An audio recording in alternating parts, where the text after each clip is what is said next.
तेरा फितूर तेरा जुनून बन जाऊं मैं। हाँ। सो जय हिंद। आज का हमारा टॉपिक है क्लास 10th मैथमेटिक्स का एक इम्पॉर्टेंट टॉपिक त्रिभुज का थेल्स प्रमेय, जो कि बोर्ड परीक्षा में लगातार पूछा जाता है। बहुत ही महत्वपूर्ण टॉपिक है, तो बोर्ड परीक्षा देने से पहले आप लोग इस वीडियो को जरूर देख लीजिएगा। चलिए स्टार्ट करते हैं थेल्स प्रमेय कि देखिए थेल्स प्रमेय स्टार्ट है क्या। आपके क्लास के अंदर दिया हुआ है प्रमेय 6.1 अभ्यास 6 में कि यदि किसी त्रिभुज की एक भुजा के समांतर अन्य दो भुजाओं को भिन्न भिन्न बिंदुओं पर प्रतिच्छेद करने के लिए एक रेखा खींची जाए तो ये अन्य दो भुजाएं एक ही अनुपात में विभाजित होती हैं। इसका पूरा मतलब हम समझते हैं कि एक त्रिभुज होगा, इस त्रिभुज की एक भुजा के समांतर, मान लीजिए वह भुजा ये वाली है, इसके समांतर अगर हम कोई एक रेखा खींचे तो इसका अनुपात और इसका अनुपात बराबर होगा इसके अनुपात और इसके अनुपात के। यही हमको सिद्ध करके दिखाना है। तो सबसे पहले हम करेंगे क्या, अब लिखना स्टार्ट करेंगे कि दिया है जो दिया होगा कि हम पहले क्या करेंगे, एक त्रिभुज बना लेंगे। त्रिभुज का नाम लिखेंगे ए बी और सी। फिर इसके बाद क्या करेंगे, हम इस भुजा BC के समांतर एक रेखा खींच देंगे DE, और इन्हीं दोनों के अनुपात को हमें बराबर सिद्ध भी करना है। ठीक है। फिर इसके बाद हम दो छोटी छोटी रचनाएं करेंगे।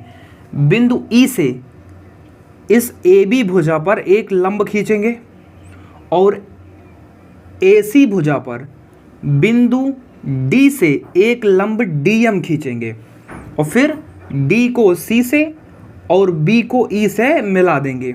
इतना हम अच्छे तरीके से लिख लेंगे। तो देखिए यहाँ पे मैंने लिख दिया पहले से ही कि त्रिभुज ABC में BC के समांतर एक रेखा DE खींची।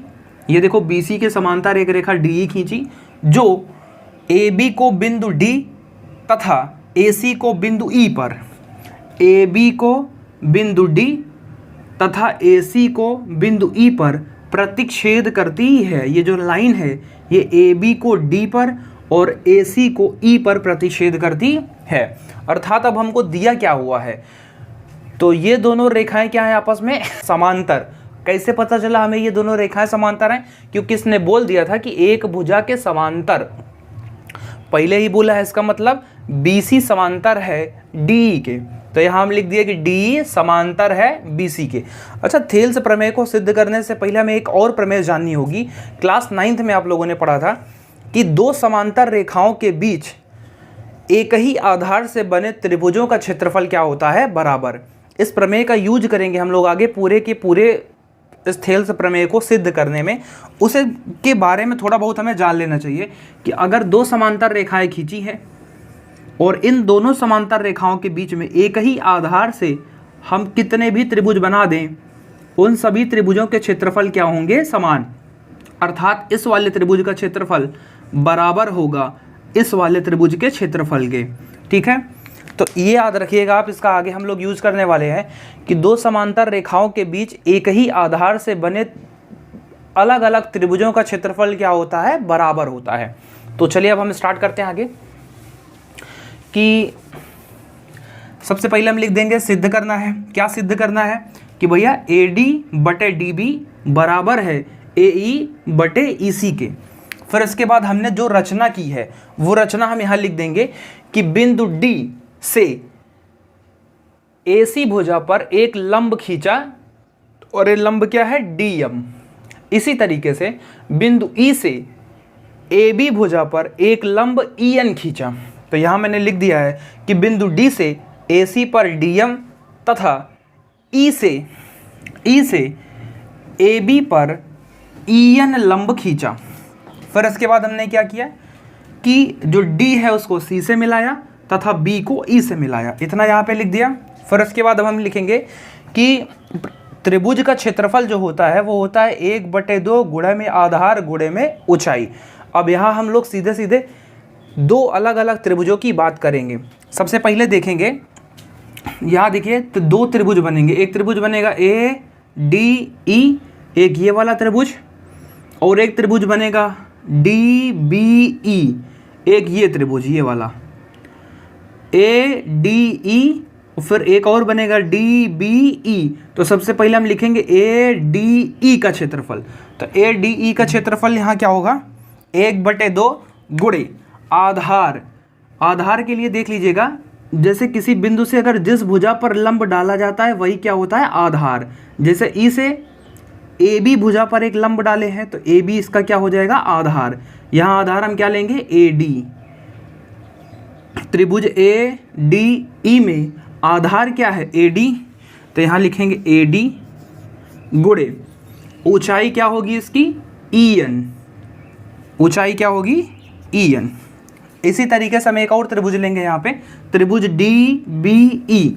तो यहाँ लिखेंगे त्रिभुज डी बी ई का क्षेत्रफल, इसका भी होगा 1/2 गुणे आधार क्या है इसका, डी बी।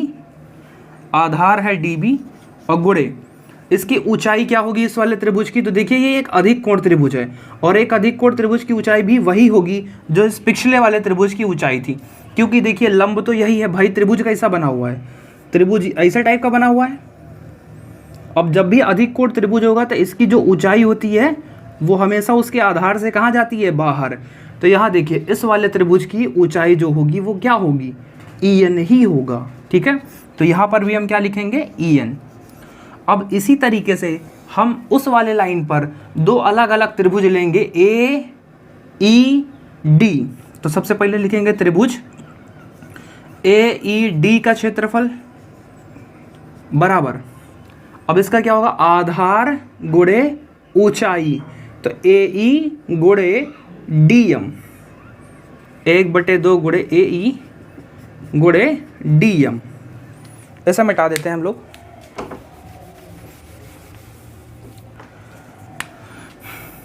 ए ई गुणे डी एम। फिर अगला त्रिभुज क्या होगा हमारा, अगला त्रिभुज होगा ई सी डी। तो यहाँ लिखेंगे त्रिभुज ई सी डी का क्षेत्रफल।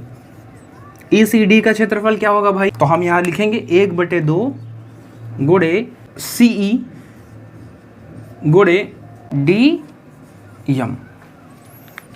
अब चाहे तो हम लोग इसे समीकरण मान लेते हैं कि भैया ये है समीकरण हमारा 1, ये है समीकरण 2 और ये है समीकरण नंबर 3 और ये है समीकरण नंबर 4। अब देखिए यहाँ पे इसकी हमके आवश्यकता नहीं है तो हम ऊपर वाला मिटा देते हैं। अगर आप लोग चाहिए तो इसका इतने का एक स्क्रीनशॉट लेके अपने पास रख लीजिए। देखिए अब हम करेंगे क्या, समीकरण 1 में 2 से तथा 3 में 4 से भाग देंगे। यहाँ लिखेंगे समीकरण 1 बटे समीकरण 2। ठीक है, तो समीकरण 1 क्या है हमारे पास, त्रिभुज ए डी ई का क्षेत्रफल। तो यहाँ लिखते हैं त्रिभुज ए डी ई का क्षेत्रफल बटे त्रिभुज डी बी ई का क्षेत्रफल, त्रिभुज डी बी ई का क्षेत्रफल। अब ए डी ई का क्षेत्रफल क्या है, 1/2 गुणे ए डी, 1/2 गुणे ए डी और गुणे ई एन। फिर इसी तरीके से डी बी ई का क्षेत्रफल क्या है, 1/2 गुणे डी बी और गुणे ई एन। यहाँ देखिए ई एन से ई एन कट, 1/2 से 1/2 कट, फाइनली हमारे पास क्या बचा यहाँ पे, ए डी बटे डी बी। अब इसी प्रकार समीकरण हम लोग भाग देंगे 3 और 4 को, समीकरण 3 व समीकरण 4 में भाग देंगे। फिर क्या होगा, त्रिभुज ए ई डी का क्षेत्रफल, ए ई डी का क्षेत्रफल बटे त्रिभुज ई सी डी का क्षेत्रफल। फिर यहाँ से क्या होगा, 1/2 गुणे ई ई, 1/2 गुणे ए ई गुणे डी एम और बटे में 1/2 फिर गुणे सी गुणे डी एम। फिर यहाँ डी एम से डी एम कैंसिल, 1/2 से 1/2 कैंसिल, अपने पास बचेगा ए ई, फिर इसके बटे में आ जाएगा सी ई। ठीक है, इतना करने के बाद अब हम क्या करेंगे, देखिए इधर का मैं मिटा दे रहा हूँ नीचे वाला, इसकी आवश्यकता हमें नहीं है। अब यहाँ पे देखिए ध्यान से कि जो त्रिभुज हमारा ये है डी बी ई और जो त्रिभुज है ECD, ये दोनों ही त्रिभुज दो समांतर रेखाओं के बीच एक ही आधार से बने हुए हैं। देखिए DBE, और फिर इसी, अगर हम इसे आधार मान लें DE को, तो इसी आधार से दो त्रिभुज खींच रहे हैं। देखिए यहाँ से एक त्रिभुज बन जाएगा ये वाला, और इसी आधार से हमारा एक त्रिभुज बन जाएगा ये वाला। अब दो समांतर रेखाओं और एक ही आधार से बने त्रिभुजों का क्षेत्रफल क्या होता है? बराबर।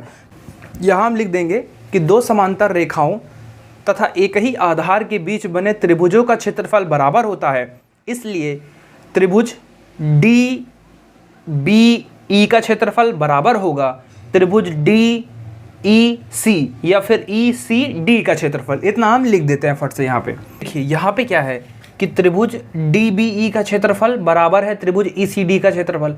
तो हम अगर यहाँ देखेंगे तो किसी भी एक में, हम समीकरण यहाँ 4 तक माने थे, हम इसे मान लेते हैं समीकरण नंबर 5।